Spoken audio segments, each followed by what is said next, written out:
उज्जैन में महाबल नाम का एक राजा रहता था। उसके हरिदास नाम का एक दूत था, जिसके महादेवी नाम की बड़ी सुंदर कन्या थी। जब वो विवाह योग्य हुई तो हरिदास को बहुत चिंता होने लगी। इसी बीच राजा ने उसे एक दूसरे राजा के पास कोई काम भेजा। कई दिन चलकर हरिदास वहां पहुंचा। राजा ने उसे बड़ी अच्छी तरह से रखा। एक दिन एक ब्राह्मण हरिदास के पास आया।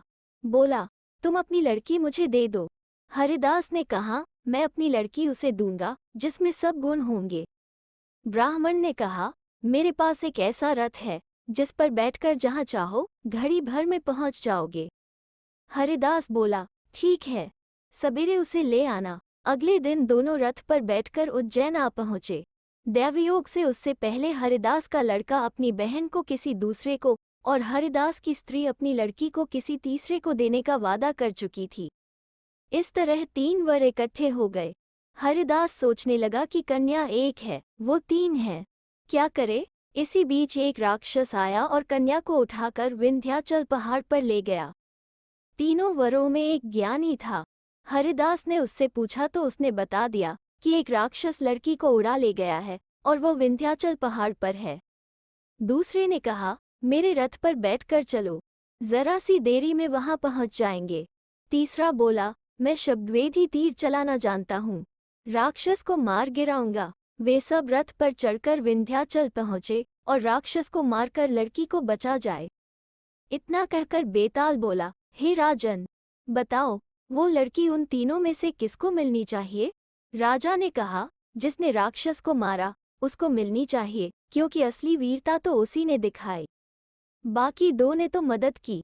राजा का इतना कहना था कि बेताल फिर पेड़ पर जा लटका और राजा फिर उसे लेकर आया तो रास्ते में बेताल ने छठी कहानी सुनाई। धर्मपुर नाम की एक नगरी थी। उसमें धर्मशील नाम का राजा राज करता था। उसके अंधक नाम का दीवान था। एक दिन दीवान ने कहा, महाराज, एक मंदिर बनवाकर देवी को बिठाकर पूजा की जाए तो बड़ा पुण्य मिलेगा। राजा ने ऐसा ही किया। एक दिन देवी ने प्रसन्न होकर उससे वर मांगने को कहा। राजा के कोई संतान नहीं थी। उसने देवी से पुत्र मांगा। देवी बोली, अच्छी बात है, तुझे बड़ा प्रतापी पुत्र प्राप्त होगा। कुछ दिन बाद राजा के एक लड़का हुआ। सारे नगर में बड़ी खुशियां मनाई गई। एक दिन एक धोबी अपने मित्र के साथ उस नगर में आया। उसकी निगाह देवी के मंदिर पर पड़ी। उसने देवी को प्रणाम करने का इरादा किया। उसी समय उसे एक धोबी की लड़की दिखाई दी जो बड़ी सुंदर थी। उसे देखकर वो इतना पागल हो गया कि उसने मंदिर में जाकर देवी से प्रार्थना की, हे देवी, ये लड़की मुझे मिल जाए। अगर मिल गई तो मैं अपना सिर तुझ पर चढ़ा दूंगा। इसके बाद वो हर घड़ी बेचैन रहने लगा। उसके मित्र ने उसके पिता से सारा हाल कहा। अपने बेटे की यह हालत देखकर वो लड़की के पिता के पास गया और उसके अनुरोध करने पर दोनों का विवाह हो गया।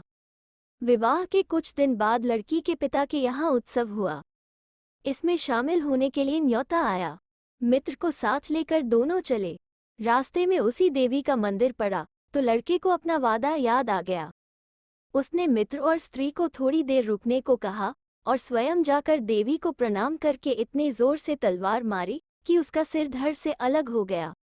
देर हो जाने पर जब उसका मित्र मंदिर के अंदर गया तो देखता क्या है कि उसके मित्र का सिर धड़ से अलग पड़ा है।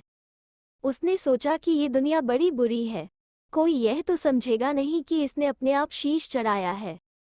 सब यही कहेंगे कि इसकी सुंदर स्त्री को हड़पने के लिए मैंने इसकी गर्दन काट दी। इससे कहीं मर जाना अच्छा है।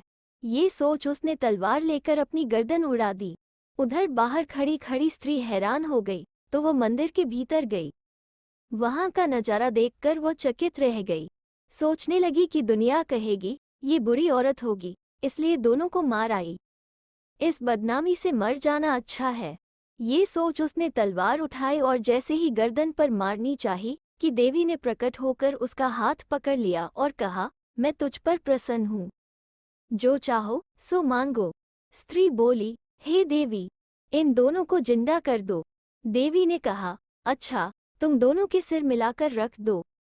घबराहट में स्त्री ने सिर जोड़े तो गलती से एक का सिर दूसरे के धड़ पर लग गया।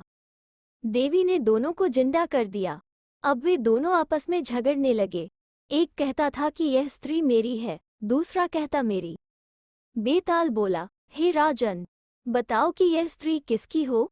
राजा ने कहा, नदियों में गंगा उत्तम है, पर्वतों में सुमेरु, वृक्षों में कल्प वृक्ष और अंगों में सिर। इसलिए शरीर पर पति का सिर लगा हो, वही पति होना चाहिए। इतना सुनकर बेताल फिर पेड़ पर जा लटका। राजा उसे फिर लाया तो उसने सातवीं कहानी कही।